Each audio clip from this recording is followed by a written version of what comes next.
నమస్తే welcome to city 24/7 top debate. నేను సురేష్. 30 ఏళ్ల మాదిగల సుదీర్ఘ పోరాటం ఫలించింది. ఎస్సీ వర్గీకరణకు అత్యున్నత న్యాయస్థానం పచ్చజెండా ఊపింది. ఎస్సీ ఎస్టీ వర్గీకరణపై సుప్రీంకోర్టు సంచలన తీర్పిచ్చింది. ఎస్సీ ఎస్టీ రిజర్వేషన్ల ఉపవర్గీకరణను రాష్ట్రాలు చేయవచ్చని తేల్చి చెప్పింది. 2004లో 5 సభ్యులు ఇచ్చినటువంటి తీర్పును పక్కన పెట్టిన రాజ్యాంగ ధర్మాసనం తాజాగా 6:1 మెజార్టీతో తీర్పిచ్చింది. ఎస్సీల్లో వెనుకబడిన వారికి ప్రత్యేక కోటా రాజ్యాంగబద్ధమేనని స్పష్టం చేసింది. తీర్పుకు అనుగుణంగా ప్రభుత్వాలు మార్గదర్శకాలు చేసుకోవాలని సూచించింది. అయితే వర్గీకరణ చేసే రాష్ట్రాలు సహేతుక కారణాలు చూపాల్సి ఉంటుందని సుప్రీంకోర్టు తెలిపింది. నిజానికి 2000 సంవత్సరంలో ఉమ్మడి ఏపీలో ఎస్సీ వర్గీకరణకు తొలి అడుగులు పడ్డాయి. జస్టిస్ రామచంద్రరాజు కమిషన్ నివేదిక ఆధారంగా ఏపీలో వర్గీకరణను 2000-2004 మధ్య చంద్రబాబు అమలు చేశారు. ఆ నిర్ణయాన్ని హైకోర్టు, సుప్రీంకోర్టు గతంలో కొట్టేసిన తాజా తీర్పుతో మళ్లీ వర్గీకరణకు మార్గం సుగమమైంది. అయితే ఏపీలో ఎప్పటి నుంచి వర్గీకరణ అమలు చేస్తారు? గత రిజర్వేషన్ లెక్కలనే మళ్లీ ఫాలో అవుతారా? మారిన సామాజిక పరిస్థితుల వల్ల రిజర్వేషన్ శాతాలు మారతాయా? అసలు వర్గీకరణ ప్రభుత్వాలకు, రాజకీయ పార్టీలకు సవాల్గా మారబోతోందా? ఈ అంశాలపై చర్చిద్దాం. ఈరోజు డిబేట్లో పార్టిసిపేట్ చేస్తున్నారు టీడీపీ నుంచి అధికార ప్రతినిధి శ్రీనివాస్ చౌదరి గారు. నమస్తే సార్. అలాగే ప్రముఖ analyst, senior journalist Uppala Lakshmi గారు జాయిన్ అయ్యారు. నమస్తే సార్. అలాగే మరి కాసేపట్లో సిపిఐ నాయకులు, అలాగే ఏపీసీసీ ఎక్స్ జనరల్ సెక్రటరీ, మాల మహానాడు లీడర్ కూడా ఇద్దరు కూడా జాయిన్ అయ్యారు. ఆయన తాళ్ళూరు విజయ్ కుమార్ గారు నమస్తే అండి. Thanks for joining. రైట్. అలాగే సిపిఐ నుంచి రంగానాయుడు గారు నమస్తే. ఓకే, విజయ్ కుమార్ గారు, I will start of with you straight అవే.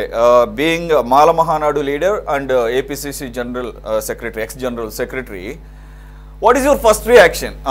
ఈ ఎస్సీ ఉపవర్గీకరణకు సుప్రీంకోర్టు గ్రీన్ సిగ్నల్ ఇచ్చింది. 7 సభ్యుల ధర్మాసనం, అది కూడా 6:1 నిష్పత్తిలో. గతంలో కూడా ఈ వర్గీకరణకి ఏమీ సంపూర్ణంగా వ్యతిరేకంగా ఏమీ తీర్పులు రాలేదు, ఎక్సెప్ట్ వన్స్ అనుకుంటా. 2005లో చిన్నయ్య జస్టిస్కి సంబంధించినటువంటి జడ్జిమెంట్ తప్పితే, ఆ 2005లో వచ్చినటువంటి ఆ జడ్జిమెంట్ మూలంగానే ఉమ్మడి ఏపీలో ఏదైతే చంద్రబాబు నాయుడు గారి హయాంలో ఈ వర్గీకరణకు బీజాలు పడ్డాయో దానికి ఫుల్ స్టాప్ పడింది టెంపరీగా.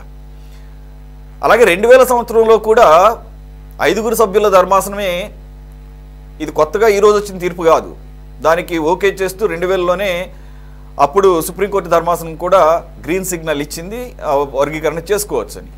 కానీ 2005లో ఉన్నది కాంట్రడిక్షన్గా ఉంది కాబట్టి ఎక్కువ సభ్యులు ఉన్నటువంటి ధర్మాసనానికి రిఫర్ చేసింది. సో ఇది 7 సభ్యులకు వెళ్ళడంతో ఆబ్వియస్గా అది సుపీరియారిటీ తీసుకుంది. ఇప్పుడు రాష్ట్రాలు ఏ విధంగా చేయాలి అనే దాని మీద కూడా సంపూర్ణంగా కొన్ని మార్గదర్శకాలు చెప్పింది.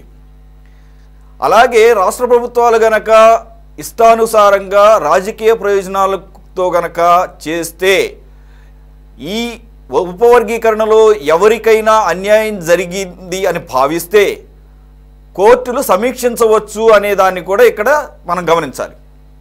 సార్, మీ ఫస్ట్ రియాక్షన్ ఏంటి సార్, విజయ్ కుమార్ గారు? ఇప్పుడు చెన్నై గారు అనేది ఒక మాల్మహారాణ నాయకుడు అండి, ఆయన జస్టిస్ కాదు. తర్వాత 2004లో వచ్చిన తీర్పు ఏంటంటే అది అనుకూలంగా రాలేదండి వర్గీకరణ. వినపడుతుంది సార్? వినపడుతుంది సార్, కంటిన్యూ. వర్గీకరణకు అనుకూలంగా రాలేదు, రాష్ట్రాలు చేయడానికి కుదరదు అనేసి సుప్రీంకోర్టు ఇచ్చింది. అది కేవలం పార్లమెంట్ ద్వారానే జరగాలి, రాష్ట్రపతి ఉత్తర్వుల ద్వారానే జరగాలి అనేది అప్పుడు ఇచ్చిన తీర్పులో ఉందండి. కానీ అందుకు భిన్నంగా 7 ధర్మాసనం ఒకళ్ళు 6:1%లో వన్ సైడ్గానే తీర్పిచ్చారండి. ఇప్పుడు మాలలు అనేవాళ్ళు ఇక్కడ ఆంధ్రాలో మాలలుగా, తర్వాత మహారాష్ట్రలో మహార్లుగా ఉంటారు.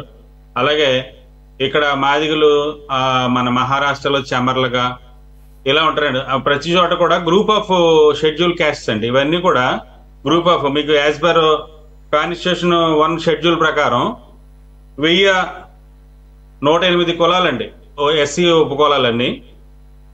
దీంట్లో 1950 నుంచి 1922 వరకు ఎప్పుడు కూడా ఈ షెడ్యూల్ అమెండ్ జరగలేదండి. ఒకే ఒకసారి జరిగింది, అది 2022లో జరిగింది. అది ఎలా జరిగింది, ఎందుకు జరిగింది? ఉపకులాలుగా ఒక 4 ఉపకులాలను చేర్చడానికి జరిగింది అనమాట. ఉత్తరప్రదేశ్లో 4 ఉపకులాలను చేర్చారండి. మీర్జాపూర్, సోన్భద్ర, సంత్ కబీర్ నగర్, కుషీనగర్, చందౌలి. ఏమంటే ఇలాగా ఒక 5-6 ఉపకులాలను చేర్చడానికి పార్లమెంటు ద్వారా రాష్ట్రపతి గారు గజెట్ ద్వారా అది చేర్చడం జరిగిందండి. మరి ఈ రోజున ఏం జరిగిందండి? పార్లమెంటు కాకుండా, రాష్ట్రపతి గారు ఉత్తర్వులు కాకుండా నేరుగా సుప్రీంకోర్టే జడ్జిమెంట్ ఇచ్చారు.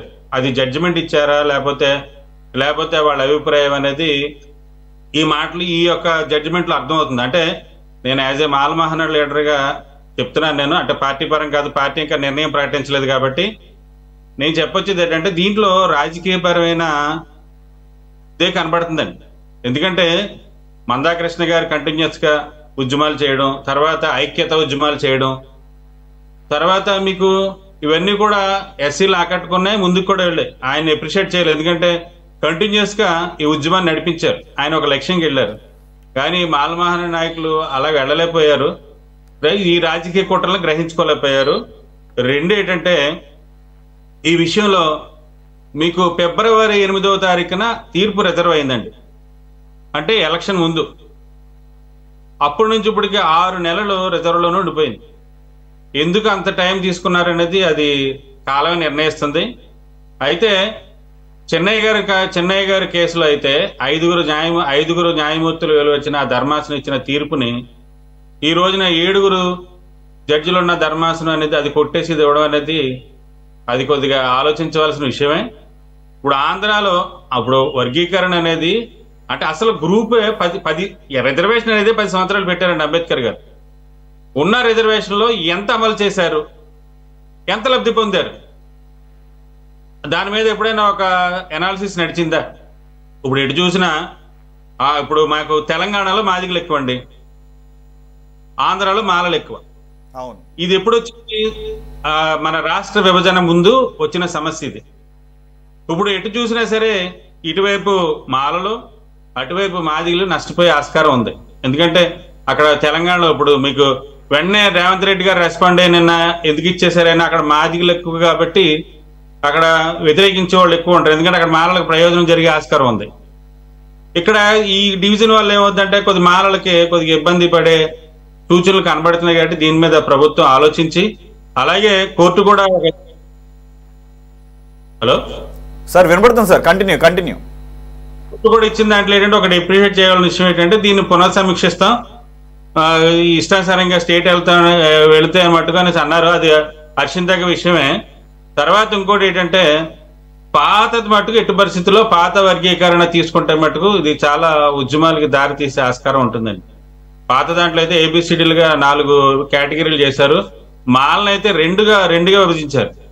సబ్ క్యాస్ట్ లో మళ్ళీ సబ్ క్యాస్ట్లు చేశారు. మీకు మా ఆంధ్రాలో, కోస్తా ఆంధ్రాలో ఆది ఆంధ్రులు మాలలు వేరుగా ఉంటారండి. ఆది ఆంధ్ర మాల ఒకలాగే ఉంటారు, ఆది ఆంధ్ర మాదిగా ఒకలాగే ఉంటారు, ఒకటే కలిసి ఉంటారు. ఇక్కడ ఏమైందంటే ఒక ఏలో రెల్లిని పెట్టారు, బిలో మాదిగను పెట్టారు, సిలో మాలను పెట్టారు, టీలో ఆది ఆంధ్రను పెట్టారు. అలాగా అస్తవ్యస్తమైన జరిగింది. కాబట్టి ఆ వేళ కోర్టు కొట్టాడు. ఫస్ట్ ఇక్కడ హైకోర్టు తీర్పు ఇవ్వడం, తర్వాత హైకోర్టు నుంచి సుప్రీంకోర్టుకి వెళ్ళడం, సుప్రీంకోర్టు కూడా చెన్నయ్య గారు ఆ కేసులో ఆ తీర్పు ఇవ్వడం, ఎలా నడిచింది. మీకు ప్రామిస్ కూడా మీకు మందాకృష్ణ గారు పాత విషయాలు తిరగేస్తే, ఆయన డిమాండ్ తిరగేస్తే పార్లమెంట్ లో పెట్టమన్నాడు. ఆయన పార్లమెంట్ లో సాధ్యపడదు అనేసి ఇలాగా ఒకవేళ సుప్రీంకోర్టు ద్వారా వచ్చారనేది ఇది కాలమే నిర్ణయిస్తుంది. ఈ విషయంలో ఎముకబుల్ గా చంద్రబాబు నాయుడు గారు వెళ్ళవలసిన ఆస్కారం ఉంది. ఎందుకంటే ఇక్కడ మాదిగల కన్నా మాలలు ఎక్కువగా ఉన్నారు కాబట్టి ఎవరి యొక్క మనోభావాలు దెబ్బకుండా, ఎవరి యొక్క ప్రయోజనాలు దెబ్బతినకుండా ముందుగా ఏం చేయాలంటే ఫస్ట్ గా ఉమ్మడి డిమాండ్ ఏంటంటే రిజర్వేషన్ శాతం పెంచాలి సార్.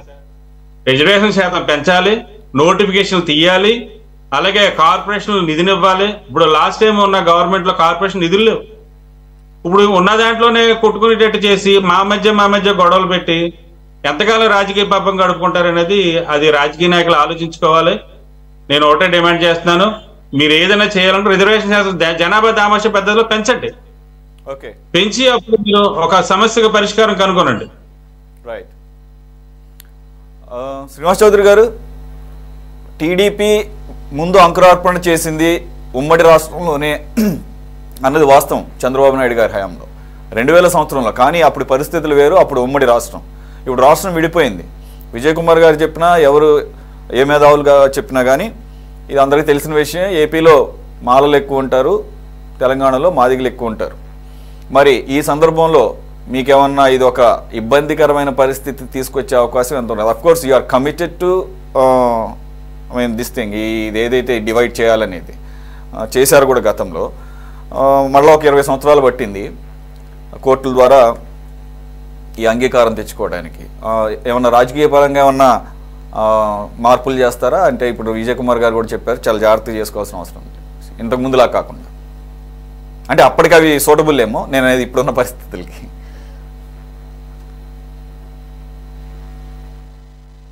శ్రీనివాస్ చౌదరి గారు, ఒకసారి ఆడియో చెక్ చేయండి, మీరు మ్యూట్లో ఉంది సార్. సురేష్ గారు, మొదట మీకు 24/7 వీక్షకులకి, అలాగే అనలిస్ట్ ఉపాలక్ష్మి గారికి, అలాగే ఎస్సీఎస్సీ నాయకులు విజయ్ కుమార్ గారికి, సిపిఐ నాయకులు రంగనాయకులు గారికి నమస్కారాలు. రాష్ట్రంలో 90 నుంచే ఈ యొక్క వర్గీకరణ, అంటే మాలలు మాదిగలుగా ఏబిసిటీ వర్గీకరణ చేయమని చెప్పి పెద్ద ఉద్యమాలు నడిచాయి. మందకృష్ణ మాది గారు కూడా దానికి నాయకత్వం వహించారు. కానీ తెలుగుదేశం పార్టీ అప్పటికి ఇప్పటికీ ఎస్టీ ఎస్సీ అంటే షెడ్యూల్ ట్రైబల్, షెడ్యూల్ క్యాస్ట్ అంటే వాళ్ళ తెగలు ఏవైతే ఉన్నాయో వాటి ప్రకారం విధించాలని చెప్పి మేము వాళ్ళకి అనుకూలంగానే మొదటి నుంచి దీనిపైన తెలుగుదేశం పార్టీ లైన్ తీసుకునింది. కానీ అది ఉమ్మడి రాష్ట్రం. మళ్ళీ రాష్ట్రం విడిపోయిన తర్వాత సోదరులు చెప్పినట్టు ఇటుపక్క మాలలు అటుపక్క మాదిగలు కూడా ఎక్కువయ్యాయి. ఏదేమైనా సరే అంబేద్కర్ రావు ఆ రోజు రాజ్యాంగం రాసింది రిజర్వేషన్ ఇవ్వాలని అనుకున్నాం. కానీ ఉపశమనాలుగా ఉన్న కొన్ని వెనుకబడిన కులాలు ఖచ్చితంగా ఆర్థికంగా ఎంతో ముందుకు రావాలనే ఆలోచనతో ఒక బలమైన సమస్యని పరిష్కరించడం కోసం తెలుగుదేశం పార్టీ ప్రయత్నం చేయడం, దాంట్లో చంద్రబాబు నాయుడు గారు చాలా సీరియస్ గా తీసుకొని ఈ షెడ్యూల్ తెగలు, షెడ్యూల్ క్యాస్ట్ లో ఉన్నటువంటి కులాల పైన అధ్యయనం చేసిన తర్వాత చాలా మంది ఇప్పటికీ కూడా అనేక రకాల అంటరాంతనానికి గురవుతున్నారు. ఈ రోజుకి కూడా మనం సొంత వచ్చి 70-80 ఏళ్ళు అవుతున్నా కూడా ఎస్సీ ఎస్సీలో చాలా తేడాలు, రిజర్వేషన్ లేకుండా ఉండటం, అలాగే ప్రభుత్వ ఉద్యోగాల్లో ఇంకా కూడా వాళ్ళు పూర్తి స్థాయిలో వెళ్ళకపోవడం. నేను అన్నట్టు ఇంత రిజర్వేషన్ అనేది ఇప్పుడు చాలు. జనాభా పెరిగింది. ఒకప్పుడు జనాభా వేరు, స్వతంత్రం వచ్చినప్పుడు 150 కోట్లు ప్లస్ అవుతున్నాం. వాళ్ళు కూడా ఎస్టీ ఎస్సీ కూడా వాళ్ళలో కూడా చాలా జనాభా పెరిగింది. సో ఈ తమాషా ప్రకారం అయితే మిత్రులు చెప్పినట్టు రిజర్వేషన్ చాలు, పెంచాలి. కానీ రాజ్యాంగ పరంగా, చట్టపరంగా, పార్లమెంట్ పరంగా కొన్ని జీవోలు వచ్చి అమెండ్మెంట్ చేసే తప్ప, చట్టంలో మార్పులు తీసుకొస్తే తప్ప ఈ మార్పులు రావు. సో ఈ రోజు 7 మంది ధర్మాసనం కలిసి అనుకూలంగా ఈ రోజు పెద్ద ఎత్తున తీర్పుకోవడం అనేది 565 పేజీలు, దాదాపు 565 పేజీలు తీర్పు ఇచ్చారు. సో ఈ తీర్పు చదివినప్పుడు మాకు చాలా ఆనందం వేసింది. అదే సందర్భంగా ఇంకా కూడా ఇలాంటి వర్గీకరణ చేయకుండా ఇంకా నానబెట్టి ఇన్ని రోజులు బాధపడి 30 ఏళ్ల పోరాటం తర్వాత ఈ విషయాన్ని సాధించారంటే ఒక రకంగా ఈ విజయం వాళ్ళకి అంకితం చేస్తున్నట్టు మా మందకృష్ణ మాది గారు చెప్పారు. చాలా సంతోషం. అయితే రిజర్వేషన్ సంఖ్య విషయంలో కూడా ఒక నిర్ణయానికి రావాల్సిన అవసరం ఉంది. లేకపోతే చాలీ రిజర్వేషన్ గా మిగిలిపోతుంది. అలాగే జనాభా యొక్క తమాషా ప్రకారం ఎత్తుకుంటే మిత్రులు చెప్పినట్టు 106 సబ్ కాస్టులు, ఇతర రాష్ట్రాల నుండి వాళ్ళు కూడా డిఫరెంట్ తెగలు, కన్యాకుమారి నుంచి కాశ్మీర్ చాలా తెగలు ఉన్నాయి. ఈ తెగల్లో ఎస్టీలు ఎవరు, ఎస్టీలు ఎవరు విభజన చేసిన తర్వాత ఆ జనాభాను బట్టి గవర్నమెంట్ ఉద్యోగాల్లో కానీ, స్కూళ్ళల్లో కానీ రిజర్వేషన్ శాతం అనేది నాకున్న అభిప్రాయం కూడా మిత్రులు చెప్పారు కాబట్టి దాన్ని పర్టికులర్ గా మాట్లాడుతున్నాను. ఇది కాకుండా ఇంకా అంటరానితనం, ఇంకా అవేర్నెస్ రావాలి సార్. ఇంకా ఎస్టీ ఎస్సీలో చాలా వెనుకబడితనం ఉంది. నేను షెడ్యూల్ తెగల్లోకి వెళ్తే అసలు వాళ్ళకి పాపం ఇంకా సోప్ ఎలా ఉంటుందో తెలీదు, పేస్ట్ ఎలా ఉంటుందో తెలీదు, నాణ్యమైన బట్టలు ఎలా ఉంటాయో కూడా తెలియదు. ఇంకా చాలా కష్టాలు వాళ్ళు పగుతున్నారు. వాళ్ళందరూ కూడా వెలుగులో తీసుకురావాల్సిన అవసరం ఉంది. మన మిత్రులు నాయకులు లాంటి వాళ్ళు నాయకత్వం వహించి అటువంటి వాళ్ళకి కూడా ఈ రోజు నాగరికతను చూపించాల్సిన బాధ్యత ఉంది. ఇంకా కూడా వెనుకబడిన ప్రాంతాల్లో విజయనగరంలో ఉన్నటువంటి కొన్ని షెడ్యూల్ ట్రైబల్ తెగల ఏరియాలు అయితే అంబులెన్సులు పోలేని పరిస్థితి, వైద్యానికి సరిగ్గా మందులు లేకుండా, రోడ్లు లేకుండా, కరెంట్ లేకుండా, చదువు లేకుండా, ఉద్యోగాలు లేకుండా వస్తుపడే వాళ్ళు చాలా మంది ఉన్నారు. వాళ్ళందరినీ కూడా ఖచ్చితంగా ఈ రిజర్వేషన్ పరంగా వాళ్ళకి అవకాశాలు వస్తాయి కాబట్టి వాళ్ళు చదువుకొని మంచి భవిష్యత్తు ఆర్థికంగా వెలగాలని, అంటే ఒక రిజర్వేషన్ ఇచ్చేస్తేనే వాళ్ళందరూ కూడా పెద్ద లక్షాధికారులు, ధనవంతులు అయిపోతారు అనుకుంటే తప్పు సార్. వాళ్ళకి చదువు ఇవ్వాలి, ఆరోగ్యం ఇవ్వాలి, రిజర్వేషన్ ప్రకారం చదువుకున్న ఉద్యోగాలు ఇవ్వాలి. అప్పుడే వాళ్ళకి ఆర్థిక అసమానతలు తగ్గుతాయి, ఆర్థికంగా ఎదుగుతారని అంబేద్కర్ గతంలో ఎప్పుడో రాజ్యాంగంలో చెప్పారు. ఆర్థిక అసమానతలు తొలగాలి, ప్రతి ఒక్కరు ఆర్థికంగా అభివృద్ధి చేసినప్పుడు ఈరోజు ఆ దేశం కూడా అభివృద్ధి చెందిందని. కాబట్టి ఒక వర్గాలు వెనుకబడి వర్గాలు ఇచ్చిపోయి ఇంకో వర్గం కూర్చాలు ఎదిగేసి ఆర్థికంగా వాళ్ళు ఛాలెంజ్ చేస్తున్నప్పుడు ఇప్పటికి కూడా చాలా మంది చదువుకోగలిగిన గొప్ప తెలివితేటల వాళ్ళు ఎస్ఎస్సీలో ఉన్నారు. వాళ్ళంతా కూడా బయటికి రావాలంటే సమాజంలో ఇప్పటికి చాలా మార్పులు వచ్చాయి, ఇంకా రావాలి. పూర్తి స్థాయిలో జీరో స్థాయికి ఎస్టీఎస్సీలో కూడా నాగరికతలకు వచ్చేయాలి. నాగరికత లేని వాళ్ళు ఇంకా కూడా చాలా అడవుల్లో చాలా ఇతర ప్రాంతాల్లో చూస్తున్నాం. ఇప్పుడు కూడా గిరిజన తేనె, గిరిజన పనిముట్లు, గిరిజన బొమ్మలు అమ్ముతున్నారంటే బాధేస్తుంది. ఎందుకంటే వాళ్ళు ఇంకా కూడా మన నాగరికతలో రాలేదంటే మనం ఎక్కడున్నాం, ఎన్నోళ్ళ సంవత్సరం వచ్చి అనే విషయం పైన మనం ప్రశ్నించుకోవాల్సి వస్తాం. కాబట్టి చంద్రబాబు నాయుడు గారి విషయంలో విజయం సాధించారు. మందకృష్ణ మాదిక్ గారు కూడా పట్టువదల విక్రమార్కల్లాగా పోరాటం చేశారు. ఇది వాళ్ళ జాతులకి వాళ్ళ కులాలకి ఈ విషయం అంకితం చేయడం అనేది చాలా గొప్ప విషయం. మరింత ఈ నాయకులు దాన్ని చనువుగా తీసుకొని ఇంకొక పాయింట్ కూడా యాడ్ చేస్తూ రిజర్వేషన్ శాతాన్ని పెంచడం అనేది ఇది యొక్క ధర్మాసనమే కాదు, ఇది పార్లమెంట్ పరిధిలో జీవో పరిధిలో ఉంటుంది. కాబట్టి ఒక అమెండ్మెంట్ తీసుకొస్తే తప్ప, చట్టంలో మార్పులు తీసుకొస్తే తప్ప ఏ విధంగా అయితే రాజ్యాంగాన్ని మనం మార్చుకొచ్చే అవసరాల గారికి అట్లా మారిస్తేనే పూర్తి స్థాయిలో న్యాయం జరుగుతుంది. లేకపోతే ఇప్పుడు రిజర్వేషన్ ప్రకారం అయితే చాలా మంది ఎస్సీ ఎస్టీలు కూడా నష్టపోయే అవకాశం. కాబట్టి చదువు, విద్య, ఉద్యోగంతో పాటు ఆర్థికంగా ఎదుగుబాటు కోసం అన్ని రకాల దోహదపడాలి. వాళ్ళల్లో ఇండస్ట్రీలు ఉన్నారు, వాళ్ళల్లో గొప్ప గొప్ప మేధావులు ఉన్నారు, వాళ్ళల్లో ఎంతో గొప్ప శాస్త్రీయంగా ఆలోచించేవాళ్ళు ఉన్నారు. వాళ్ళందరినీ కూడా ఈరోజు బయటకు తీసుకురాగలిగితే వాళ్ళకి ప్రధానంగా చదువు ఇవ్వాలి, నాగరికత ఇవ్వాలి, ఆర్థికంగా అసమానం తొలగించే విధంగా ఆర్థిక దోహదం చేయాలి. కాబట్టి చాలా మార్పులు తీసుకొస్తే ఖచ్చితంగా బడుగు బలహీన వర్గాలకు కూడా బాగుపడి భారతదేశంలో కులాలు లేని సమాజం రావాలని కోరుకుంటున్నాను. దాదాపు 100 ఏళ్ళు అవుతున్నాను సురేష్ గారు, నేను మీరు తప్పు అనుకోతండి, ఇంకా కూడా మన రిజర్వేషన్ గురించి మాట్లాడడం చాలా బాధేస్తుంది సార్. ఇదేంటి సార్ నాకు ఇప్పుడు సదరు వచ్చి దాదాపు 80 ఏళ్ళు దాటుతున్నాం దగ్గర ఇంకా మనం రిజర్వేషన్ గురించి మాట్లాడుతున్నాం అంటే పక్క దేశాలు చూసి మనం సిగ్గుపడాలి కదా. అమెరికా, రష్యా, ఇంకోటి అభివృద్ధి చెందిన దేశాల్లో మీరు పలానా కులం పలానా మతం అని ట్యాగ్ చేయరు కదా. వాళ్ళంతా అమెరికన్ సిటిజన్స్, లేదంటే లండన్ సిటిజన్స్, జపాన్ సిటిజన్స్ అంటారు. మన కాడకు వచ్చే కొద్దికి, భారతీయులు వచ్చే కొద్దికి వీళ్ళు ఈ కులం ఆ కులం అంటే అది ఇంకా కూడా మన నరాల్లో ఉన్నటువంటి ఆ సంస్కృతి మార్పు రావాలి సార్. ఖచ్చితంగా అందరికి సమభావం కల్పించాలి. రిజర్వేషన్ గురించి మాట్లాడుతున్నాం అంటే బాధపడుతూనే ఆ వర్గాలను మనం అభివృద్ధి చేయాల్సిన అవసరం ఉన్న విషయాన్ని మరింత బహుత్తర బాధ్యత మన మీద పడిన విషయం తెలియజేస్తుంది. శ్రీనివాస్ చౌదరి గారు, మీరు అన్నది కరెక్టే, కానీ ప్రాక్టికల్గా అది అసలు పాసిబిలిటీ ఉందా? ఒక కనీసంగా ఇంప్లిమెంటేషన్ తర్వాత సంగతి కనీసంగా ఓరల్గా చెప్పగల ధైర్యం చేయగలిగే రాజకీయ నాయకుడిని ఎవరినైనా కానీ, రాజకీయ పార్టీని కానీ ఈ దేశంలో మనం చూడగలం అసలు? ఒక మార్పు వచ్చింది సార్ విద్యార్థులు. నేను చదివాను కూడా, చాలా ప్రోల్ కూడా అయింది. ఇంకా చదువులు చదివేటప్పుడు అప్లికేషన్ రాస్తారు తల్లిదండ్రులు, అప్పుడు కులము అని ప్రస్తావించాలి, కులము అనే కాలం పూర్తి చేయాలి. చాలా మంది నాకు తెలిసి కేరళ కొన్ని ఏరియాలో కులాన్ని రాయకుండా భారతీయుడు అని రాసినారు సార్, ఇండియన్ అని రాశారు. ఒప్పుకున్నారు, ఒప్పుకోకపోతే స్కూల్లో జాయిన్ ఉన్నారు. అటువంటి మార్పు రావాలి సార్. వీఆర్ ఇండియన్స్, భారతీయులు. మనకి ఇంకా ఏం సార్ కులం ఆ కులం అంటే ఆ కులాన్ని పెట్టి హేళన చేయటం అనేది నాకు ఇంకా కూడా చాలా, నేనైతే అవమానం, పర్సనల్ గా అవమానం. నేను మీతో ఏకీపిస్తున్నాను కాదంటే, నేను మీతో ఏకీపిస్తున్నాను. కానీ ఇవన్నీ జరగాలంటే రాజకీయపరమైనటువంటి డెసిషన్స్ ఇవి. కాబట్టి రాజకీయ పార్టీలన్నీ కూడా ఓటు బ్యాంక్ రాజకీయాలు చేస్తున్న సందర్భంలో ఇంకా మాట్లాడితే కుల రాజకీయాలను ఇంకా పెంచుకుంటూ పోతున్న ఈ రోజుల్లో కులాలని మాట లేకుండా, ఆ పదం లేకుండా అసలు స్పీచ్లే నడవనటువంటి పరిస్థితుల్లో కుల రహిత సమాజాన్ని కోరుకుంటంలో తప్పు లేదు. కానీ అది కోరికగానే మిగిలిపోయే పరిస్థితులే కనపడుతున్నాయి. దరిదాపుల్లో ఎక్కడ కనపడలేదు.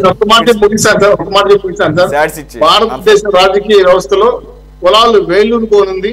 ఖచ్చితంగా మనం తెగ నరకైనంత వరకు ఇవన్నీ ఇలానే ఉంటాయి, రాజకీయాల్లో కులం మిళితమైనంత వరకు. కాబట్టి అటువంటి మార్పు సామాజికంగా రావడం కోసం అందరూ మేధావులు, మీలాంటి జర్నలిస్టులు, మీడియా, ప్రింట్ మీడియా కృషి చేస్తారని మీ ద్వారా రిక్వెస్ట్ చేస్తున్నాను. Okay sir. లక్ష్మణ్ గారు, ఒకటి ఇటువంటి డిస్కషన్ జరగడంలో తప్పులేదు, కానీ మీకు బాగా తెలుసు అందరికన్నా ఈ రాజకీయ పార్టీలు వాటిని బేస్ చేసుకుని రాజకీయాలు చేస్తున్నాయి. ఆ రకంగానే కొన్ని రాజకీయపరమైనటువంటి డెసిషన్స్ కూడా చూస్తున్నాం మనం. ఇకపోతే ఇది నిన్న ఇచ్చినటువంటి సుప్రీంకోర్టు ఇచ్చినటువంటి తీర్పు మనం అంతా కూడా ఎస్సీ వర్గీకరణ గురించే ఎక్కువ స్ట్రెచ్ చేస్తున్నాం. అఫ్ కోర్స్ అదే మేజర్ పార్ట్. ఇప్పుడు ఇది ఎస్సీ ఎస్టీ రెండింటికి సంబంధించిన తీర్పే కదా సార్. మరి ఎస్టీ ఉపవర్గీకరణ గురించి ఎందుకని పెద్దగా డిస్కషన్ జరగడం లేదు? అంటే ఇది నా బేసికల్ క్వశ్చన్. ఇది నాకు I'm very naive in that subject. అది అడుగుతున్నాను. అలాగే ఓవరాల్గా మీ అబ్జర్వేషన్ ఏంటి సార్? ఇప్పుడు మనకి అంటే గతంలో సెన్సెస్ దాని ప్రకారం ఏంటంటే మనకు ఎస్సీలు 19%, అంటే దేశం మొత్తం మీద ఎస్టీలు 11%, 45% ఓబీసీలు ఉన్నారని లెక్కలు చెప్పాయి అప్పట్లో. సరే, ఎలాగూ ఓబీసీలకు వర్గీకరణ జరిగింది ఏబిసిడి అని. బీసీలలో అన్ని కులాలని డివైడ్ చేశారు. అయితే అందులో కూడా ఏంటంటే ఒక రాష్ట్రంలో ఓసీలు ఉంటే ఒక రాష్ట్రంలో బీసీలు ఉంటారు. ఇప్పుడు ఆంధ్రాలో ఓసీలు ఉండే వాళ్ళు తెలంగాణలో బీసీలు అవుతారు కొంతమంది, కొన్ని కులాలు. అలాగే ఇక్కడ ఓసీలు ఉంటే అక్కడ బీసీలు అవుతారు. సరే, మొత్తం మీద అది నిర్ణయం తీసేసుకున్నారు కాబట్టి అది అలాగే కంటిన్యూ అవుతున్నది. ఇంకా రిమైనింగ్ 25% అంటే ఇప్పుడు 75% మంది ఈ రిజర్వేషన్లు అనుభవిస్తున్నారు. 25% మంది ఈ రిజర్వేషన్లు అనుభవించటం లేదు. అంటే ఇక్కడ రిజర్వేషన్ లో మళ్ళీ 45% ఓబీసీలు ఉన్నా కూడా రిజర్వేషన్లు ఉన్నది మళ్ళీ 27%. జనాభా ఎక్కువ ఉన్నా కూడా రిజర్వేషన్లు 27%కి పరిమితం చేశారు. షెడ్యూల్డ్ ట్రైబ్కి ఏమో 7.5% ఉంది. షెడ్యూల్డ్ క్యాస్ట్కి ఏమో 15% రిజర్వేషన్లు ఇప్పుడు నడుస్తున్నాయి దేశవ్యాప్తంగా. ఈ వర్గీకరణ వచ్చేసరికి మీరు అన్నట్టు ఏంటంటే ఎస్టీల విషయాలు ఏంటి?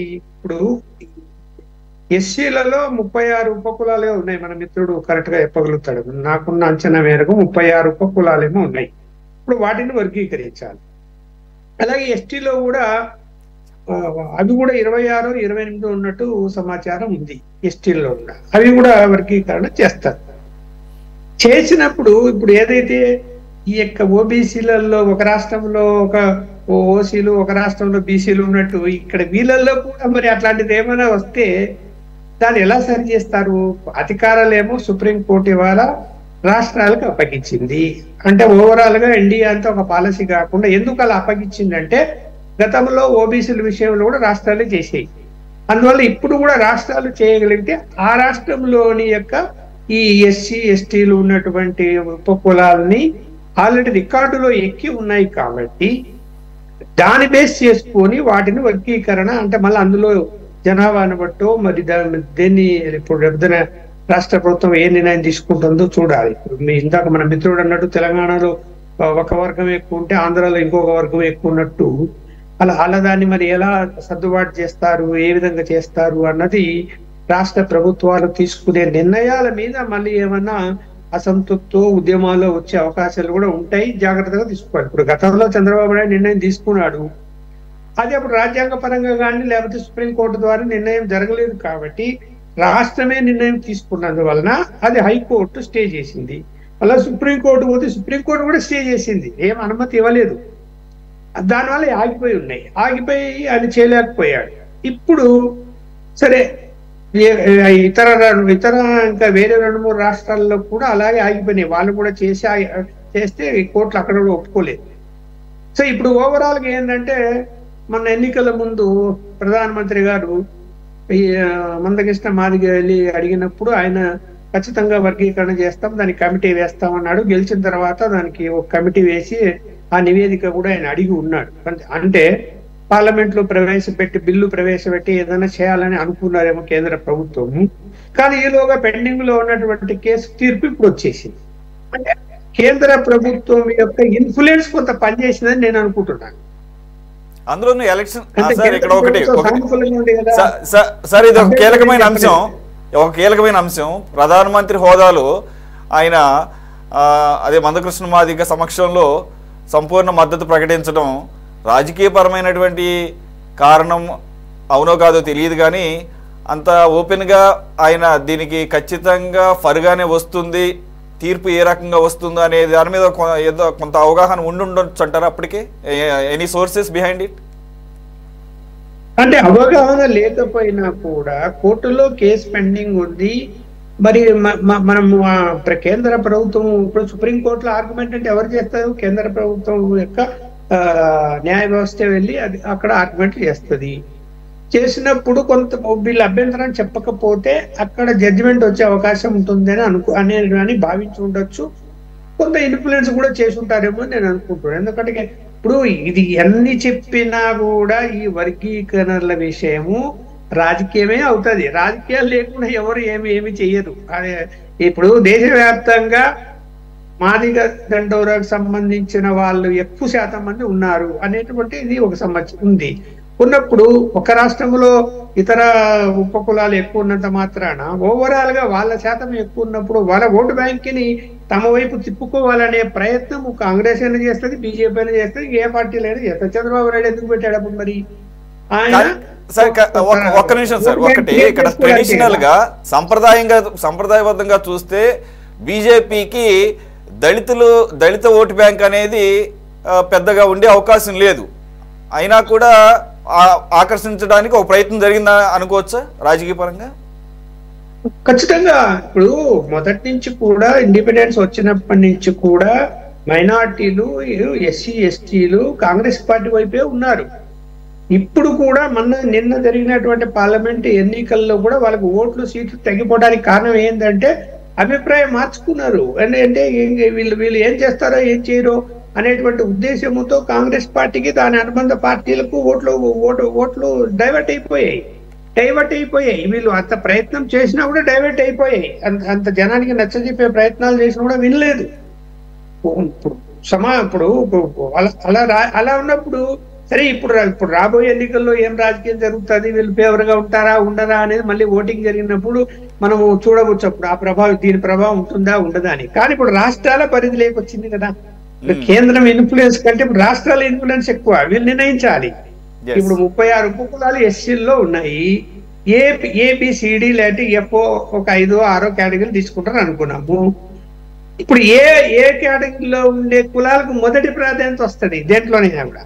బికి 2వ ప్రాధాన్యత వస్తుంది, సికి 3వ ప్రాధాన్యత వస్తుంది. అట్లా ప్రాధాన్యత వచ్చినప్పుడు ఈ కొంతమంది కులాల వాళ్ళు సికో డీకో వెనక్కి వెళ్ళిపోయారు అనుకోండి, అరే మన మామూలుగా ఉండింటే మనకు రిజర్వేషన్ వర్తించింది, ఇప్పుడు ఈ వర్గీకరణ వల్ల మనం కిందికి వెళ్ళిపోయాము, రేపు పొద్దున ఆ పైన ఏ కులాలు వాళ్ళు ఉన్నారు, ఉపకులాలు వాళ్ళు తనుకొని పోతారు అన్ని బెనిఫిట్స్ కూడా అని ఆలోచిస్తారా లేదా, అంటే కొంత అసంతృప్తి వస్తుందా లేదా అది చూడాలి. అది ఎందుకంటే మరి సాటిస్ఫై అవుతారా? ఇప్పుడు చాలా తక్కువ శాతం మంది పాపులేషన్ ఉన్న ఉపకులం ఉందనుకోండి, వాళ్ళను తక్కువ శాతం ఉంది కదా అని మీరు 5 ప్లేస్ 6 ప్లేసులు పెడితే వాళ్ళు ఎప్పుడు ఎదుగుతారు? మళ్ళీ వాళ్ళు ఎదగాలి కదా. వాళ్ళ తెలుగుదేశం మిత్రులు చెప్పినట్టు వాళ్ళ భవిష్యత్తు ఏంటి మరి? వాళ్ళు 4 అయిపోయింటారు కదా, నీ దగ్గరకు వచ్చేసరికి ఉంటాయా ఉద్యోగాలు ఉంటాయా, లేకపోతే ఏముంటాయి రిజర్వేషన్లో వెనక్కి వెళ్ళిపోతారు కదా. వాళ్ళు ముందుకు ఎప్పుడు వస్తారు మరి ఎలా నిర్ణయిస్తుంది రాష్ట్ర ప్రభుత్వం చూడాలి. ఈ యొక్క తక్కువ శాతం ఉన్న వాళ్ళని పైన పెడతారా, ఎక్కువ శాతం ఉన్న వాళ్ళని పైన పెడతారా అనేది చూడాలి. మరి అది రాష్ట్ర ప్రభుత్వం మరి దానికి ఒక కమిటీ వేసి దాని మీద ఏమైనా ఎక్స్పర్ట్లను నియమించి ఏమైనా రాష్ట్రాలు నిర్ణయాలు తీసుకుంటారో చూడాలి. అయితే ఏదైనా కూడా టైం తీసుకుంటుంది. అంత సులభంగా ఇప్పుడే జరగకపోవచ్చు, చాలా టైం అయితే తీసుకుంటుంది అనుకుంటున్నాను. రైట్. రంగనాయుడు గారు, సిపిఐ కమ్యూనిస్ట్ పార్టీ తరఫున మీ అబ్జర్వేషన్ ఏంటి? వర్గీకరణ సహేతుకమే కదా, అంటే అందరూ కూడా దీనికి అనుకూలంగానే ఉన్నారు. మోస్ట్ ఆఫ్ ది ఒక మాల మహానాడుకు సంబంధించి వాళ్ళకు ఉండే రిజర్వేషన్స్ వాళ్ళకు ఉంటాయి కాబట్టి తప్పేం లేదు. బట్ అన్ని అక్రాస్ ద పొలిటికల్ ప్లాట్ఫామ్స్ అన్ని పొలిటికల్ పార్టీస్ కూడా దీన్ని అనుకూలంగానే మాట్లాడుతున్నారు. సాధ్యమైనంత త్వరగా దీన్ని ఇంప్లిమెంట్ చేస్తామని కూడా అంటున్నారు. ఇకపోతే నేను ఇచ్చిన జడ్జిమెంట్లో సారు మెన్షన్ చేసినట్టు లక్ష్మణ్ గారు కానీ లేదంటే శ్రీనివాస్ చౌదరి గారు కానీ దీంట్లో తారతమ్యాలు కొన్ని దాంట్లోని ఉపకులాలు కొంతమంది ఆర్థికంగాను ఈ రిజర్వేషన్లు ఉపయోగించుకోవడం ద్వారా కానీ కారణం ఏదైనా కానీ కొన్ని తారతమ్యాలు ఉన్నాయి కాబట్టి దాన్ని సర్దుబాటులో భాగంగానే ఈ వర్గీకరణ అంశం అనేది ముందుకు వచ్చింది. దానికి ఇప్పుడు ఓకే అయింది. అయితే one of the justice mention చేసింది దీంట్లో క్రీమీ లేయర్ అన్న విషయాన్ని కూడా పరిగణలోకి తీసుకోవాలని చెప్పేసి. మరి వర్గీకరణ చేసేటప్పుడు ఆబ్వియస్గా క్రీమీ లేయర్ అనేది తీసుకుంటేనే ఈ ఏదైతే 15% ఎస్సీలకు ఉన్నదో దాన్ని ఎవరికి ఎంత అనేది కేటగరైజ్ చేస్తారు. మరి ఇది ఏమన్నా కష్టసాధ్యమైనటువంటి పని రాష్ట్ర ప్రభుత్వాలకి ఆచితూచి వ్యవహరించాల్సిన పరిస్థితి ఏమైనా ఉందా? దానివల్ల ఏమైనా డిలే అయ్యే పరిస్థితి ఎంతవరకు ఉంది? మీ ఆడియో మీకు సార్. Okay continue. సుప్రీంకోర్టు ఇచ్చినటువంటి తీర్పును మేము భారత కమ్యూనిస్ట్ పార్టీ సిపిఐగా స్వాగతిస్తా ఉన్నాం. ఖచ్చితంగా 30 ఏళ్ల నుంచి పోరాటం చేస్తున్నటువంటి వర్గీకరణ, దీన్ని మా పార్టీలో ఉన్నటువంటి అప్పుడు పార్లమెంట్ నాయకులుగా ఉన్నటువంటి గురుదాస్ దాస్ గుప్తా దీని మీద రైట్ చేయడము, మిగతా పార్టీలు ఓట్ బ్యాంక్ రాజకీయాలు చేస్తాయి. అయితే మేము కమ్యూనిస్ట్ పార్టీగా ఖచ్చితంగా ఒక వర్గీకరణ జరగాలని చెప్పేసి ఆ పోరాటానికి సంపూర్ణంగా మద్దతు తెలిపినాం. ఉమ్మడి రాష్ట్రంలో కూడా మేము తెలిపినాం. అయితే ఇప్పుడు రాష్ట్ర విభజన జరిగింది. రాష్ట్ర విభజన జరిగిన తర్వాత తెలంగాణ రాష్ట్రంలో మాదిగ సామాజిక వర్గానికి సంబంధించిన వాళ్ళు ఎవరు ఎక్కువగా, నిన్ననే రేవంత్ రెడ్డి గారు దాని అసెంబ్లీలోనే ప్రకటించారు, స్వాగతిస్తున్నామని చెప్పేసి. చంద్రబాబు నాయుడు గారు కూడా ఈ రాష్ట్రంలో మేము స్వాగతిస్తున్నామని చెప్పినట్టు దానికి ఆద్యం వచ్చినటువంటి వ్యక్తి కూడా చంద్రబాబు నాయుడే. అయితే ఈ రోజున్న పరిస్థితుల్లో ఆంధ్రప్రదేశ్ లో ఈరోజు మాలల సంఖ్య ఎక్కువగా ఉంది. ఈరోజు వాళ్ళు ఎక్కువ కూడా మాల మహానాడు సందర్భంలో ఎక్కువ మంది కూడా దీన్ని అపోజ్ చేస్తా ఉన్నారు. అయితే ఎన్డీఏ కూటమిలో ప్రముఖ పాత్ర పోషించినటువంటి వాళ్ళు చంద్రబాబు నాయుడు గారు ఉన్నారు. ఈరోజు నరేంద్ర మోడీ కానివ్వండి, లేదా కిషన్ రెడ్డి గారు కానివ్వండి, చంద్రబాబు నాయుడుకి ఆయన ప్రత్యేక ధన్యవాదాలు తెలిపారు. అయితే ఆయన రాష్ట్రంలో దీన్ని ఇంప్లిమెంట్ చేసి, ఎందుకంటే సుప్రీంకోర్టు ధర్మాసనం 7 బెంచ్ల ధర్మాసనం అనేటువంటిది ఈరోజు రాష్ట్రాలకే అప్పచెప్పింది. ఈ రాష్ట్రాలకు అప్పచెప్పినప్పుడు ఇక్కడ ఈ రాష్ట్రంలో ఉన్నటువంటి శాసనసభ మళ్ళీ తీర్మానం చేయాలన్నా, లేదా ఎంత పర్సెంటేజ్ పెట్టాలా, ఏం గత చేయాలనేటువంటిది చంద్ర రాష్ట్రాలకు సంబంధించిన రాష్ట్ర ప్రభుత్వాలకు అప్పచెప్పింది. దీనిలో జాగ్రత్తగా స్టెప్ వేస్తాడా అనేటువంటిది, లేదా గతంలో చంద్రబాబు నాయుడు గతంలో ఇచ్చినటువంటి దాన్ని అమలు చేస్తాడా అనేటువంటిది దీనిలో ఇప్పుడు పూర్తిగా పరిశీలన చేయాల్సిన అవసరం ఉంది. బయటకు అందరు కూడా స్వాగతిస్తున్నామని చెప్పొచ్చు, కానీ కింద ఆచరణలోకి వచ్చేటప్పటికల్లా దీన్ని ఏ మేరకు దీన్ని చట్టం చేస్తారో అనేటువంటిది కూడా చేయాలి. అందులో ఇంకొకటి పెద్ద సమస్య ఉంటే ఎస్సీ వర్గీకరణతో పాటు ఎస్టీ వర్గీకరణ కూడా చేయాలని చెప్పేసి సుప్రీంకోర్టు తీర్పిచ్చింది. ఎస్టీ వర్గీకరణ అన్నప్పుడు ఎస్టీలో కూడా కొంతమంది చేర్చాలని చెప్పేసి డిమాండ్ కూడా ఉంది, తర్వాత ఎస్సీలలో కూడా కొంతమంది చేర్చాలనే డిమాండ్ ఉంది.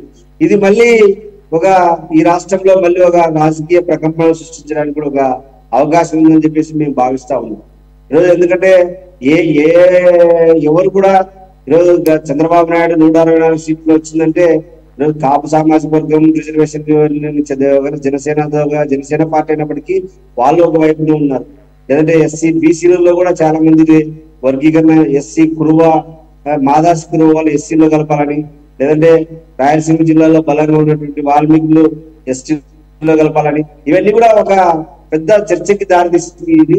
అయితే ఏదేమైనప్పటికీ ఇది 30 సంవత్సరాల పోరాటం. దీనికి ఖచ్చితంగా వర్గీకరణ జరగాల్సిందే. ఈ వర్గీకరణతో పాటు ఎవరికి ఏం లాభం చేయకూడదు. ఈ రాష్ట్రంలో కూడా పూర్తిగా ఒక అఖిలపక్ష పార్టీల మీటింగ్ వేసి ఆ అఖిలపక్ష పార్టీ మీటింగ్ లో డెసిషన్ తీసుకుంటే బాగుంటుంది అనేది మాకున్నటువంటి అభిప్రాయం. అదేవిధంగా క్రిమిలేయర్ సంబంధించి కూడా ఈరోజు ఒక క్రిమిలేయర్ సంబంధించి క్రిమిలేయర్ ఉండాలని చెప్తున్నారు.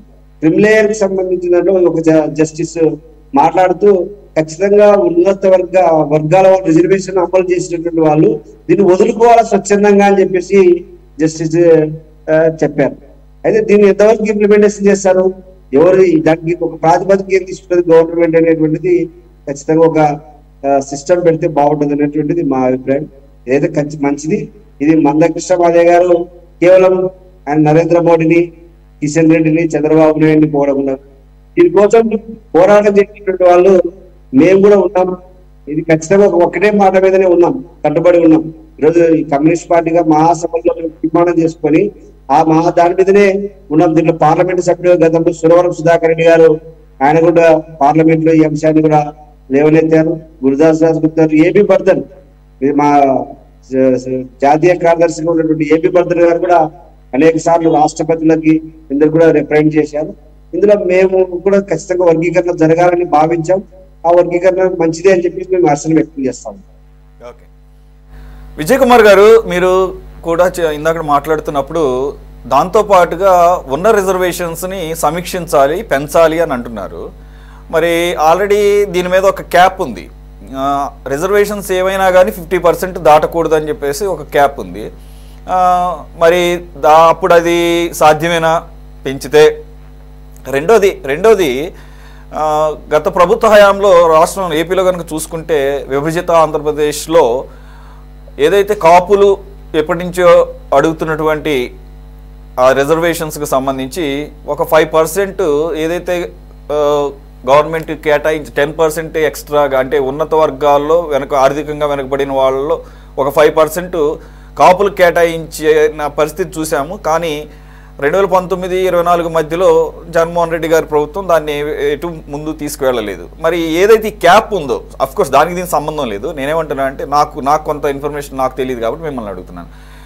ఏదైతే మోర్ దాన్ 50% దాటకూడదు అన్న నామ్ని ఏ విధంగా అది హ్యాండిల్ చేయాలి? పార్లమెంట్ లో చేసుకోవచ్చు సార్. తర్వాత ఇందాక అనలిస్ట్ గారు చెప్పినట్టు ఇది దీంట్లో కేవలం రాజకీయ ఉద్దేశం ఉందండి. ఎందుకంటే మీకు ఇందాక నేను ఉత్తరప్రదేశ్ లో ఒక గ్రూప్ ఆఫ్ క్యాస్ట్లను కలిపినప్పుడు చూపెట్టాను. ఇది చూడండి, ఇది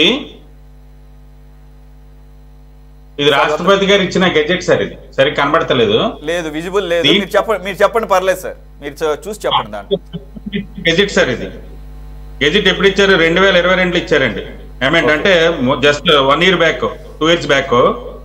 అది ఏమి ఇచ్చారంటే రాష్ట్రపతి ఆమోదంతో ఇచ్చిన గెజెట్ అని చెప్పి ఉత్తరప్రదేశ్ లో 4 క్యాస్ట్లని దీంట్లో యాడ్ చేశారండి. ఒక 6 క్యాస్ట్లను యాడ్ చేయడానికే ఒక సబ్ క్యాస్ట్లు, అంటే మీకు ఇందాక తెలుగుదేశం సార్ చెప్పారు కులం అని.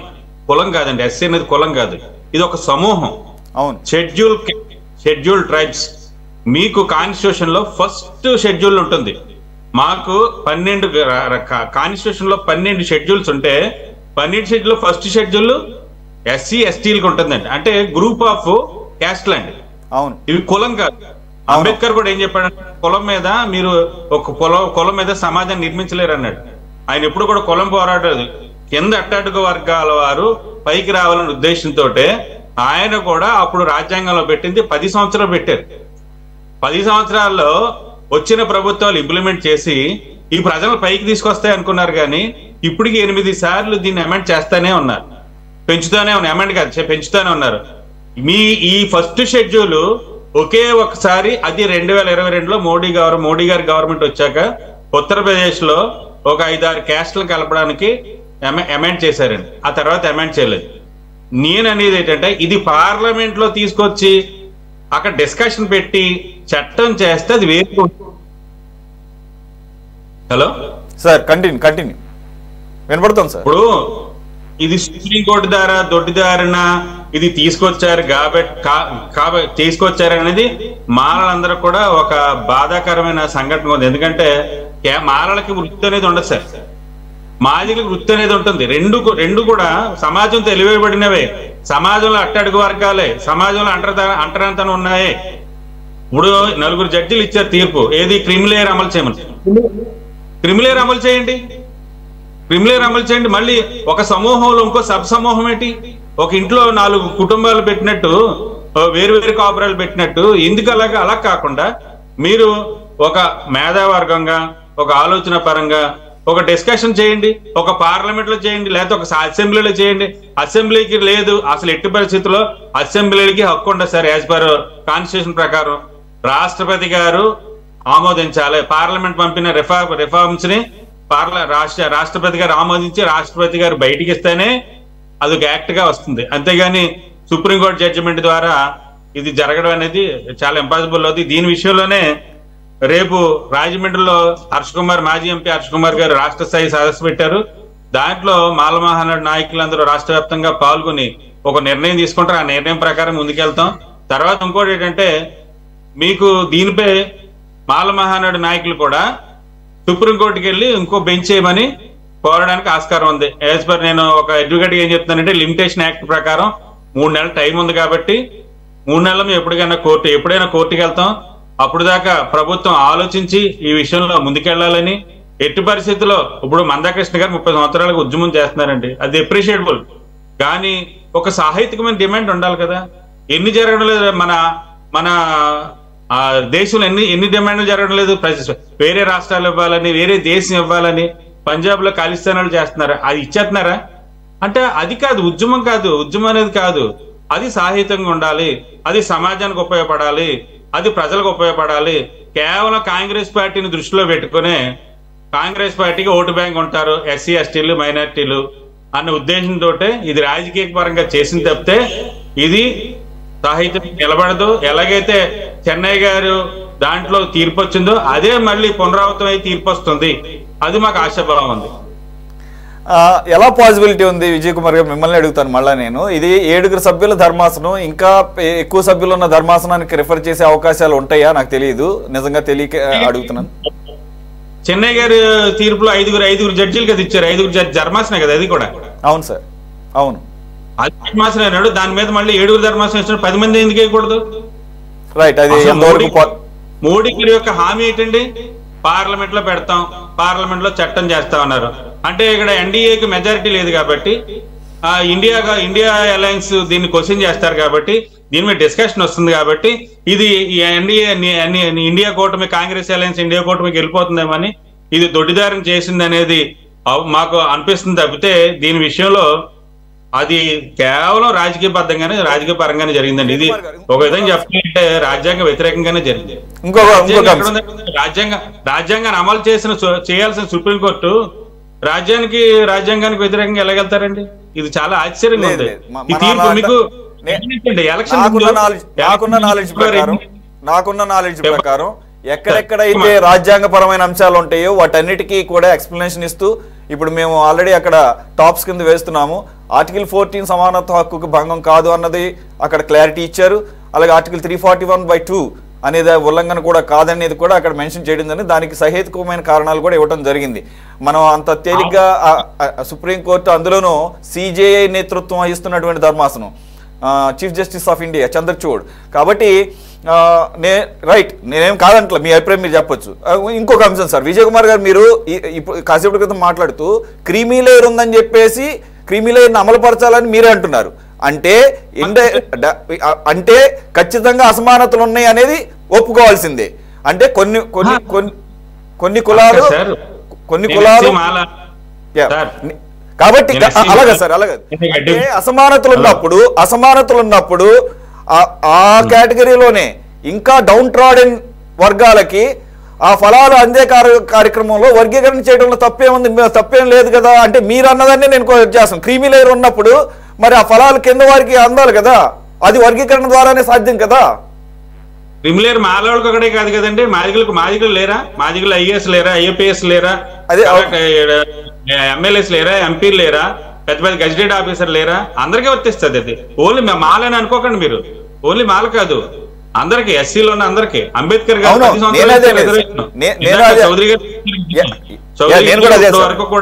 10 సంవత్సరాలు పెంచుకుంటే ఇంకా డెవలప్మెంట్. అసలు ప్రభుత్వాలు రిజర్వేషన్ అమలు చేస్తే ఈ గొడవ ఎందుకు వస్తుందండి? ఎంత రిక్రూట్మెంట్ చేశారండి గత 10 ఏళ్ళలో? 2014లో మన రాష్ట్రం విడిపోయిన తర్వాత ఎంత రిక్రూట్మెంట్ చేశారు? అప్పుడు టీడీపీ గవర్నమెంట్ కానీ మన వెళ్ళిపోయిన వైకాపా గవర్నమెంట్ కానీ మీకు రిక్రూట్మెంట్ తీయకుండా రిటైర్డ్ అయిపోయిన వాళ్ళు ఏజ్ ఆయన 2 సంవత్సరాలు ఈయన 2 సంవత్సరాలు పెంచారు కదండి. అవును, మరి పెంచిన రిక్రూట్మెంట్ ఎక్కడ వస్తుంది? ఎక్కడ చదువు? ఇప్పుడు కేవలం మాలవాళ్ళకు ఉండే ఒకే ఒక ఆస్తి అండి చదువు, కేవలం చదువే. మీకు మాదిగలకి లీడ్ క్యాప్ అనేసి ఒక సంస్థ ఉంటుంది, దాని ద్వారా లెదర్ ఇండస్ట్రీ దానికి లోన్ ఇస్తారు. అది ఎప్పుడు టీడీపీ గవర్నమెంట్ లో జరిగింది, కాంగ్రెస్ గవర్నమెంట్ లో జరిగింది.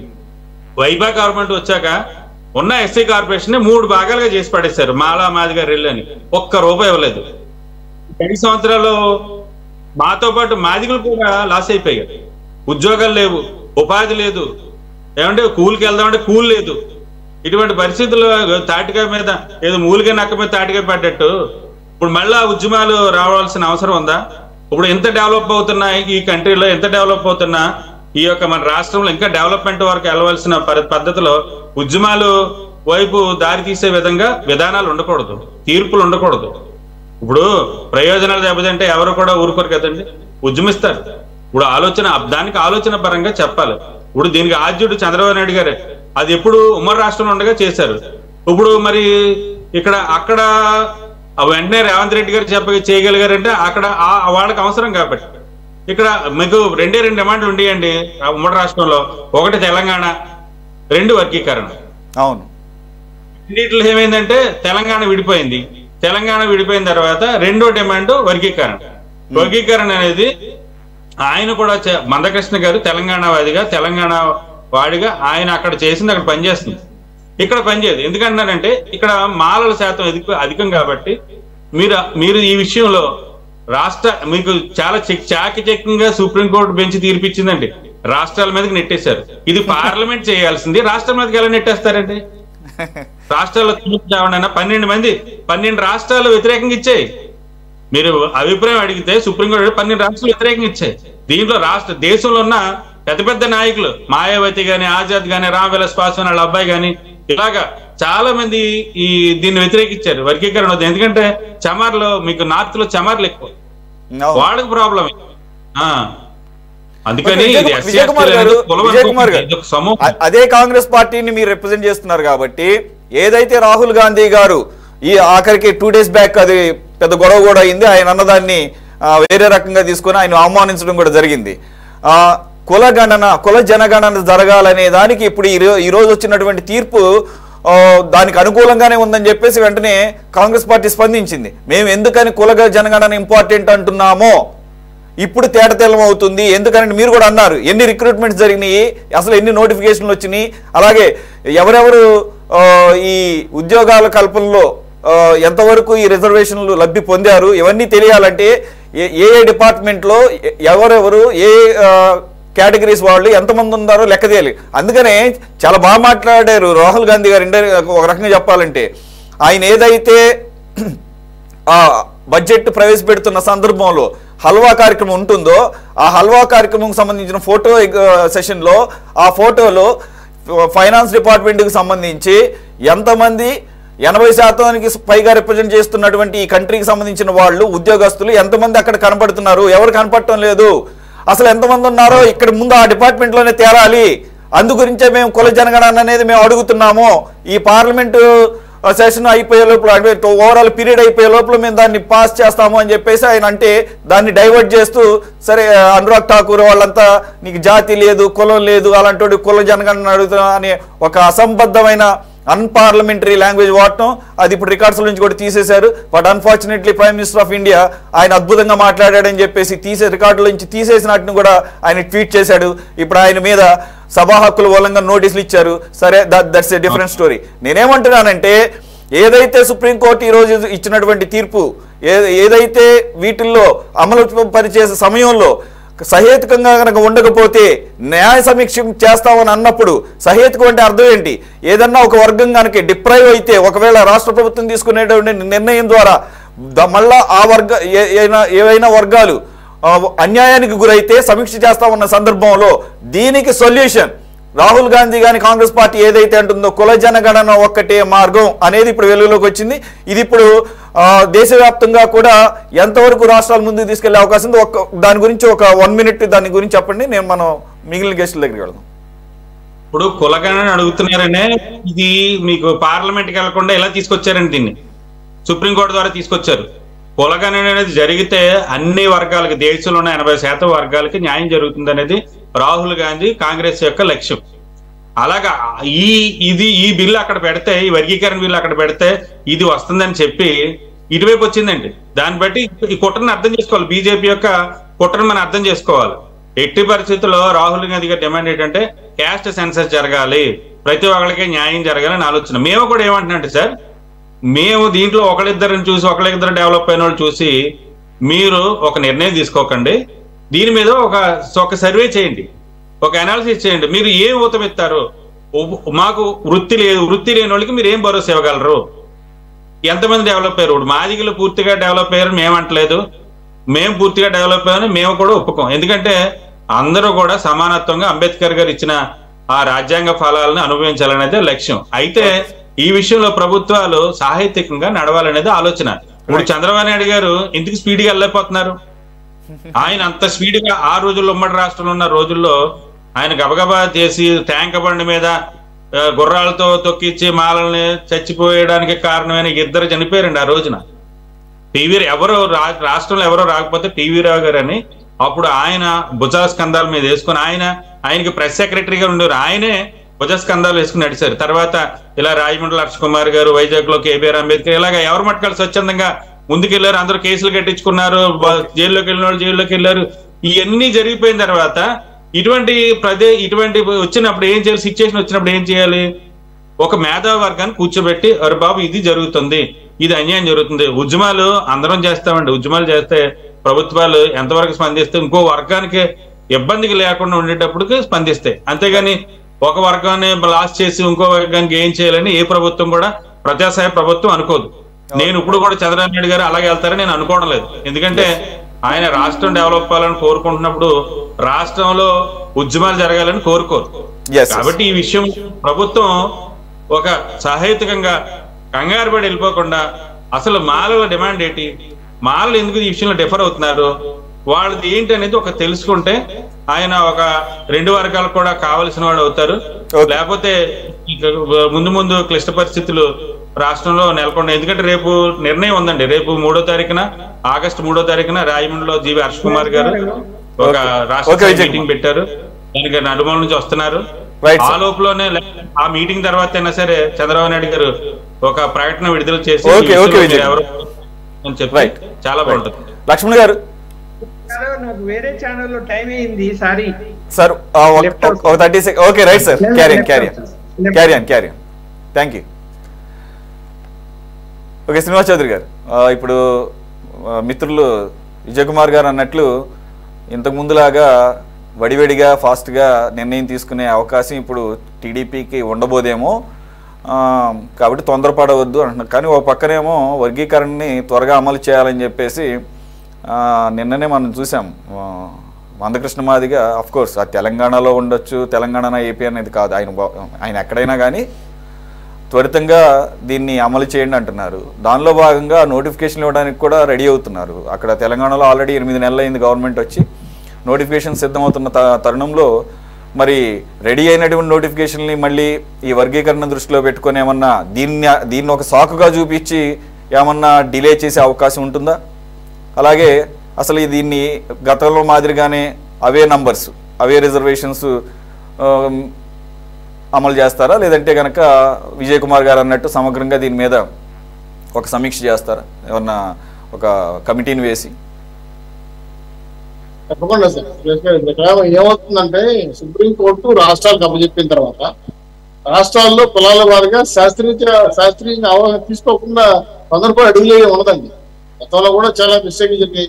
ఆ మిస్టేక్లు ఆగానే రాకూడదు. ఉదాహరణకి జగన్మోహన్ రెడ్డి గారు గత శాసనసభలో మాట అన్నాడు, మేము వర్గీకరణ చేయలేము, చేస్తే అది గొడవలు అవుతాయి, మళ్ళీ కోర్టుకి వెళ్తారు, ఆ కోర్టులో మళ్ళీ రిజెక్ట్ అవుతుంది, కాబట్టి సాధ్యం కాదు అని గతంలో చాలా సార్లు శాసనసభలు చెప్పిన మాటలే పని. కానీ మేము వర్గీకరణ చేయాలని మేము అప్పుడు డిమాండ్ చేసాం. అయితే ఇప్పుడు జనాభా పెరిగింది, రాష్ట్రం పెరిగింది.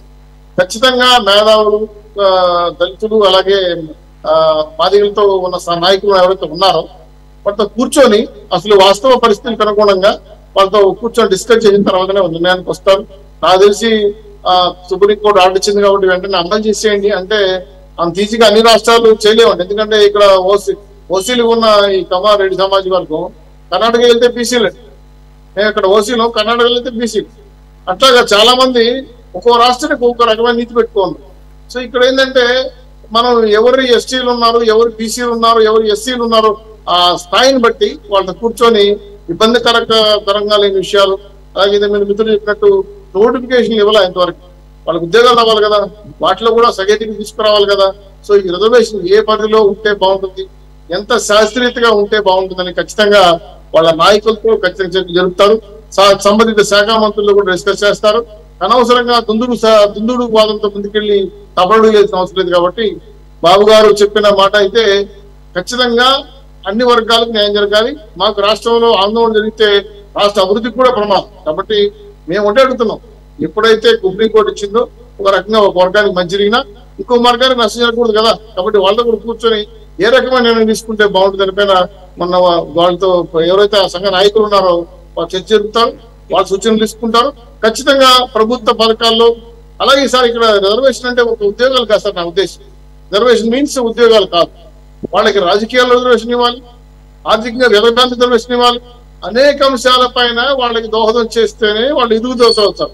ఏదో ఉద్యోగం చేసాం కదా నీ పని మీరు చేసుకోండి అనే విధంగా ఉంటే జరగదు. చాలా సందర్భాల్లో ఆ కులాలు ఇబ్బంది పడి చాలా నష్టాలు పడిన సార్లు చూసాం.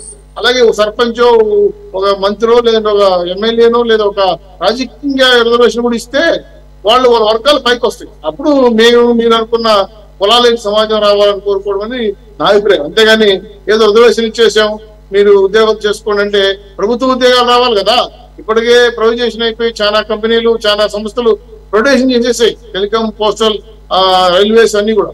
కాబట్టి ఇప్పుడు ఎవరైతే ఎస్సీలు వాళ్ళ దాని మీద ఆశ పెట్టుకున్న వాళ్ళందరూ కూడా ఆ ఉద్యోగాలు దొరుకుతాయా, ప్రైవేటైజేషన్ ఏమైనా కోరుకుంటారా, ప్రైవేటైజేషన్ కూడా రిజర్వేషన్ వస్తుందా అనేక ప్రశ్నలకు సమాధానం చెప్పాల్సిన బాధ్యత అధికార పక్షంగా ఉంది, కేంద్రం పైన కూడా ఉంది. కాబట్టి ఇవన్నీ కూడా చాలా సంబంధాలతో చాలా పెక్యులర్ ఇష్యూస్ కాబట్టి శాస్త్రితో డిస్కస్ చేస్తే తప్ప ఇప్పుడు రాదండి. తిరిపిచ్చేసారు, తామూలాలు ఇచ్చే తనుగు చావడానికి మాత్రం వ్యవహారం చేదలుచుకోలేదు. కాబట్టి బాబు గారు సంబంధిత శాఖ మంత్రి కూర్చొని దీని మీద సరైన నిర్ణయం తీసుకుంటారు. అంతవరకు తొందరపడి ఏ నిర్ణయాలు తీసుకోమని చెప్పి మీ ద్వారా తెలియజేస్తుంది. ఓకే శ్రీనివాస్ రంగనాయుడు గారు, ఏదైతే ఈ వర్గీకరణ స్వాగతిస్తున్నాం అని అంటూనే చంద్రబాబు నాయుడు గారు ఏ వర్గానికి కూడా అన్యాయం జరగకుండా పూర్తి స్థాయి న్యాయం చేయటమే, అన్ని వర్గాలకు న్యాయం చేయడమే టీడీపీ సిద్ధాంతం అంటున్నారు. అయితే ఇక్కడ మళ్ళీ మీరు ఎన్డీఏ అలయన్స్లో కూడా భాగం కాబట్టి దానికి నేతృత్వం వహిస్తున్నటువంటి కాంగ్రెస్ నాయకుడు రాహుల్ గాంధీ గారు పదే పదే అంటుంది కుల జనగణన జరగాలి అనేది, క్యాస్ట్ సెన్సస్ జరగాలనేది. అదే ఇక్కడ పరిష్కార మార్గమా? ఇది ఎవరికి కూడా అన్యాయం జరగకూడదు అని అంటే ఇప్పుడు ఎన్డీఏ గవర్నమెంట్ థర్డ్ టైం ఇచ్చింది. మొత్తం ఇది భారతదేశంలో కులాల మీద కులగల మీద జనాల మీద లేవు. దీనిపైన స్పష్టత ఇవ్వకుండా ఇప్పుడు రాష్ట్రాలకు అప్పచెప్పడం వల్ల సరైన న్యాయం జరగదు. ఎప్పుడో 2011కు సంబంధించినటువంటి దాన్ని తీసుకొని ఇంకా ఇప్పుడు ఆ రోజు ఉన్నటువంటి జనాభా ఎంత, ఈ రోజు ఉన్నటువంటి జనాభా ఎంత, దాదాపు 40 కోట్ల మంది ఈ రోజు ఈ దేశంలో 2011 నుంచి 2000 దాంట్లో పెరిగిపోయారు. ఈరోజు ఏ ప్రాతిపదికన వీళ్ళు రిజర్వేషన్లు అమలు చేయాలనేటువంటిది పూర్తిగా ఇంకా ఒక స్పష్టత రాదు. మాకు ఒకవైపున ఈ విధంగా నరేంద్ర మోడీ ఓటు బ్యాంక్ రాజకీయాల్లో ఉన్నటువంటి పరిస్థితుల్లో మంచి ఆ చేసేటువంటి పోరాటంలో మంచిదే, మేము కూడా స్వాగతిస్తాము. ఈరోజు రిజర్వేషన్లే వద్దనేటువంటి వాళ్ళు ఈరోజు బీజేపీ ప్రభుత్వంలో పూర్తిగా ఉండేటువంటి పరిస్థితి. ఈరోజు దాని మాట ఎవరు ప్రశ్నించడం లేదు. ఈరోజు ఇంకా అణగారిన వర్గాలు, అన్యాయమైన వర్గాలు ఇంకా చాలా ఉన్నాయి. ఈరోజు ఆ వర్గాలు ముందుకు పోకుండా రిజర్వేషన్లే వద్దనేటువంటి దానికి నాయకత్వం వహించేటువంటి వాళ్ళు బీజేపీ ఉన్నటువంటి వాళ్ళు. ఈరోజు ఎక్కడికక్కడ ఓట్ బ్యాంక్ రాజకీయాల్లో ఏ రాష్ట్రానికి ఆ రాష్ట్రానికి వాళ్ళు మోసం చేసుకుని ప్రజానికానికి పోతున్నారు తప్ప ఒక స్పష్టమైనటువంటిది రావాలంటే ఈరోజు కులాలకు సంబంధించినటువంటి డేటా ఈ భారతదేశంలో లేదు. ఈరోజు దాంట్లోనే ఈరోజు ప్రభుత్వం కూడా జాబితాలను రిలీజ్ చేస్తా ఉంది. తెలుగుదేశం తెలంగాణలో ఈరోజు బట్టి విక్రమార్క గారు అక్కడ ప్రకటించారు, లేదంటే ఆంధ్రప్రదేశ్ లో ఉన్నారు. అది ఎప్పటికీ ఈ డిఎస్సి మొత్తం మొట్టమొదటి సంతకం మన ఆంధ్రప్రదేశ్ లో ముఖ్యమంత్రిగా చంద్రబాబు నాయుడు అయిన తర్వాత ఈరోజు రాష్ట్రం డిఎస్సి మీదనే మొదటి సంతకం పెట్టాడు. ఈరోజు ఆ డిఎస్సి సంతకం మీదనే దాన్ని ఇంప్లిమెంటేషన్ చేయాలంటే ఈరోజు ఖచ్చితంగా మందకృష్ణ మాదిగ గారు ఇమీడియట్ గా నోటిఫికేషన్ ఇవ్వండి అని చెప్తున్నారు. కాబట్టి అది ఏ బేసిక్ లో చేస్తారో నోటిఫికేషన్ అనేటువంటిది కూడా ఈ రాష్ట్ర ప్రభుత్వాలకు పెద్ద సవాలుగా మిగిలినటువంటి అవకాశం ఉంది. అయితే ప్రాక్టికల్ గా దాన్ని తక్షణమే పరిష్కారం చేయాల్సిన బాధ్యత రాష్ట్ర ప్రభుత్వాల మీద. ఈరోజు ఖచ్చితంగా 2004 నవంబర్ 5 ఇచ్చినటువంటి జస్టిస్ ఇండియా ఇచ్చినటువంటి దాన్ని తీసుకోవడం వలన ఈరోజు మళ్ళీ 7 ధర్మాసనం ఇచ్చారు. 7 ధర్మాసనం ఒక ఆయన క్రిమిలేయర్ అమలు చేయాలని చెప్తున్నాడు. క్రిమిలేయర్ అమలు చేయాలంటే మానాడు సంబంధించినటువంటి మిత్రుడు కూడా ఇది ఖచ్చితంగా చేయాలని అంటున్నాడు. ఈ దేశంలో ఉన్నటువంటి ఒక అనేక ఎస్సీ ఎస్టీలతో ఉన్నటువంటి అణగారిన వర్గాల్ని మళ్ళీ ఒక కుదిపినటువంటి పరిస్థితి. కాబట్టి దీనిపైన ఖచ్చితంగా పార్లమెంట్ లోనే చర్చ జరిగిన తర్వాత చేస్తే బాగుంటుంది అనేటువంటిది ఒక మంచి గైడ్ లైన్ చేస్తుంది. దాన్ని దొడ్డిదారిన సుప్రీంకోర్టులో తీసుకుని పోవడం అనేటువంటిది అది ఎందుకంటే మనకు ఏ కారణం అన్నా కూడా రాజకీయ కారణంతోనే ఖచ్చితంగా మన భారతదేశంలో రాజకీయంగా ఒక పార్లమెంట్ ఉన్న తర్వాత పార్లమెంట్ చట్టంలో చర్చ జరిగింది ఏ వర్గానికి ఏం జరిగింది అనేది ఒక స్పష్టత వచ్చేది. దాన్ని అట్లా కాకుండా దాన్ని కోర్టు పరిధిలోకి తీసుకుపోయి కోర్టు నుంచి వచ్చి తీసుకురావనేటువంటిది మిగతా వర్గాలకు కూడా న్యాయం జరిగేటువంటి పద్ధతిలో వీళ్ళు ఏం చేస్తారనేటువంటిది వెయిట్ చేయాల్సిన అవసరం ఉంది. మరి ఆ వైపున చూడాల్సిన బాధ్యత కూడా ఉంది. Right, okay, thank you very much Ranganayudu గారు, తాళ్ళూరి విజయ్ కుమార్ గారు, అలాగే శ్రీనివాస్ చౌదరి గారు, ఉప్పాల లక్ష్మణ్ గారు. ఇది వాళ్ళ టాప్ డిబేట్. మరో అంశంతో మళ్ళీ కలుద్దాం. Stay tune to city 24/7.